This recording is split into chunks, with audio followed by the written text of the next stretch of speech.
All right. Hi, ladies. Welcome back to Ask the Coaches. I'm Shoni Dusling, the founder of 12 Inches Away.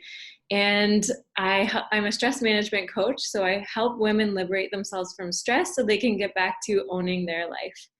Today, I'm very pleased to welcome Sin Ting onto um, our video episode, video series, whatever you would like to call this. And Sin Ting is the Chief Client Officer at Endowus.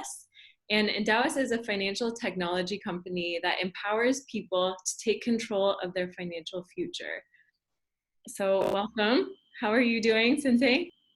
Hi, Shoni. Thank you so much for having me on your show today.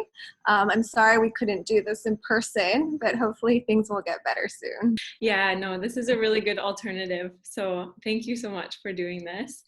And yeah, I wanted to have you on this because I was thinking it's, especially with COVID, there's a lot of questions that people have about finances and a lot of stress that is happening with regards to money. So I thought who better to have than you on the show to sort of speak to that. So without further ado, maybe I'll start with a question that I had. Sure. Okay, so what would you say is your advice for women who are already invested? I mean, I know it's a really tough time right now, and I mean, even for myself, it's really tough to be looking at my portfolio in these times. And for those who are new to investing, I mean, we haven't really seen market corrections of this kind of magnitude with these levels of panic since, the financial crisis, like over a decade ago. But I think it's just really important to remember that we're investing, for the long term. So we don't know what's going to happen in the markets, tomorrow or next month or even the next year. But what we do know is that over the next, 5, 10, like 20 years, the market is going to move higher from here. And it's important to stay invested and stick to your investment plan. I mean, if you look at the S&P 500 index, for example, since like 1928, it's given you over 9% annualized returns. And this period, you've seen wars, you've seen recessions, you've seen other major crises as well. So it's just really important to, stick to your plan and stay invested for the long term. Awesome. So the key then for right now is if you are invested already, just stay invested. Just ride it out because things are going to go up and down and eventually things will stabilize. Yes, I think so. And if there are people then who are considering investing, but they have not yet invested and they're feeling sort of stressed about, is this the right thing to do? Yeah, what would be your advice to them? I mean, I think it's really great that you're thinking about investing, but maybe before you even start thinking about that, maybe you should take a step back, because I think investing is just one part of your overall financial picture, and especially in these times of crisis, it's really important to get an understanding of your overall financial health. So take a step back, take a look at what your kind of assets are, what your liabilities are. I mean, we're going to see some tough times ahead. So, do you have enough saved? Like, I like to keep at least kind of 6 months of expenses, for example, in my bank account. Then, you can think about, after all that, how much can you allocate to investing, and think about what are your kind of financial goals. What are your needs, what kind of time horizon you're looking at, and what kind of risk tolerance you think you can take.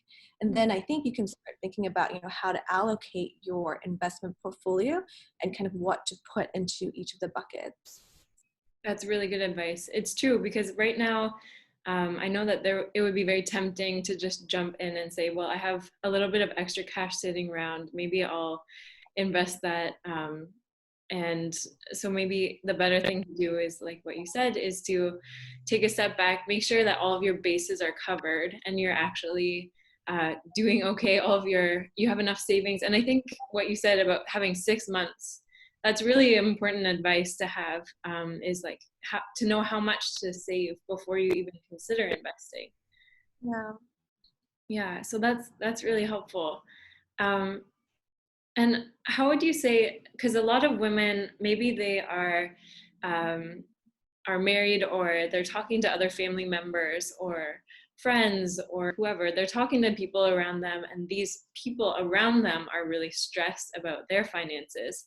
So if you were to give one piece of advice to women about how to sort of handle those conversations and help those people maybe not be so stressed, what would that piece of advice be? I mean, I think that women should feel comfortable, being in control of their own finances. It's such an important life skill. It's not something that, we should leave to our partners. I mean, they can form part of it, but I think we also need to be very comfortable talking about it and, managing our own finances as well. Definitely. Actually, on that note, how did you come to a place, if you're okay sharing, where you Yeah. sort of knew your like where you had the grasp of your finances? What was involved in that process? I mean, I think I've made plenty of mistakes along the way. I started my career in wealth management. So I was in private banking. I started my career in Hong Kong. I was at Morgan Stanley, before moving to Singapore about 10 years ago. So I've always felt, I guess, very comfortable, thinking about how to manage money. But when I first started, I thought that I could stock pick. I thought I knew better.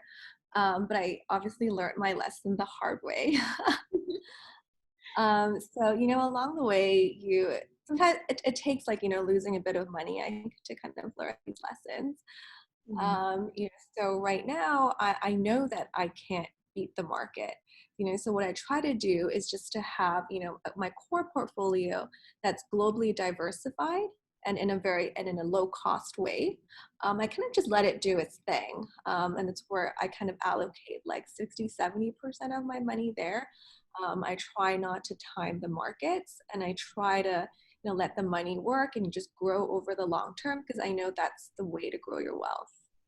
That's amazing. I think as a woman too, it's really nice to hear a female voice speaking to this, because I know that it's often male voices. So it's nice to hear how you have sort of looked into that area and become an expert in your area and learn from your mistakes and things like that. So I'm very encouraged. Thank you for sharing that.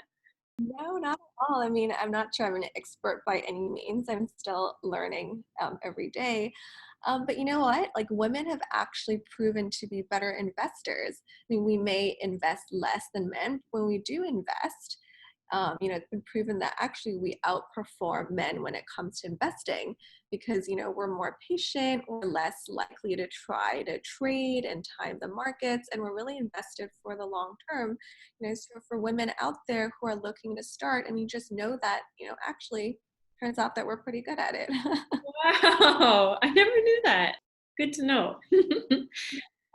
So I guess if someone were sort of starting on their journey, they're completely new to investing, or they're not very well versed in where to even start. Are there places? I mean, there's tons of resources out there, tons of articles and different platforms, but is there anywhere that you would sort of encourage people to look as a really good, trustworthy source to go for information? Yeah, I think you're right. There is a lot of information out there, and it can seem quite daunting on how to take that first step. But there are some, online resources that I think are a good place to start. I don't know if you've heard of Elvest. It's an investing platform that was designed for women. They have some pretty interesting articles as well. Okay. At Endowus, we also have our own content blog. It's called Endowus Insights, where there are a lot of, just basic pieces on how to start investing and what are some things to look at. Okay. Um, there's a book that I like. It's written by John Bogle, who was the founder of Vanguard. It's called The Little Book of Common Sense Investing. Um, I love it. yeah, it's a cute title. It's an easy read. And the last thing is, if you feel very overwhelmed, then maybe another ways to find a financial advisor, whether that's like a human advisor or a digital advisor. But there's a lot of people out there where, it's their full-time jobs to advise you on, financial planning and, investing and things like that. That's very helpful. Actually, on the last note that you just said, if someone is looking for a financial advisor, how do you find a good one? Like, what would be signs that someone is a good, trustworthy? I mean, this is potentially a lot of money that you're putting in. So how do you know that the person that is giving you advice is a good person to trust? I think you should definitely talk to a couple of people or different firms or look at different online platforms to kind of compare. Something that I think is important is that, how does the advisor charge on fees? At Endowus, we really truly believe that a fee-only model is the correct, is the right way to align incentives between the advisor and the end client, because how it works is that we get paid on a percentage of the client's assets. So, we're incentivized to grow our clients' assets and um, not to do like, too many transactions and because we don't get paid on transaction fees. Okay, so a lot of other financial advisors might be paid on transactional fees, meaning that they would be it's more sort of commission based, so they're more pushed to. Exactly. They're more, they might be incentivized to turn your account. And the other thing is, we also don't get paid by any of the product providers, which means that we really are independent when we try to decide, what are the right products for our clients. I think that's another important question to ask your advisor as well. Okay, so looking for fee-based models would be the term. Yeah, Okay, exactly. that's great. Well, would there be anything else that you would like to share with the women who have tuned in? I think it seems like, we're going through really tough times now, and, we don't know when this is going to get better, but, I think, the world has seen other crises in the past, and I believe that, the world will get through this just like it has all the different times over the last like hundreds and thousands of years. So, if you do believe that, then you should invest because you want to be exposed to, global innovation and growth that we're still going to see. Mhm. That's a really good point. Well, thank you so much for your time today. I really appreciate it. And I know that this will definitely be valuable to everyone that watches. So thank you so much. Yeah, thank you so much for having me. So again, thank you, Sin Ting, for all of your wisdom. And if you were watching this video, check out Endowus. They have a blog with tons of really good insight and really good advice. And if you're watching this on the Ask the Coaches Facebook group and you like it, you can download it and share it with your friends. If you are aware of other people who might be, other women who might be interested in joining this group, I invite you to invite them to this group. And if you're watching this on our YouTube channel, thank you for watching. You can like this video if you found it helpful, and you can subscribe for more similar videos. And if you are a woman who is looking for a daily dose of encouragement and inspiration, I encourage you to hop on over to our Facebook group. Look for the Ask the Coaches group, and we would love to have you there. So again, thank you for joining us today, and I will see you in a couple of days.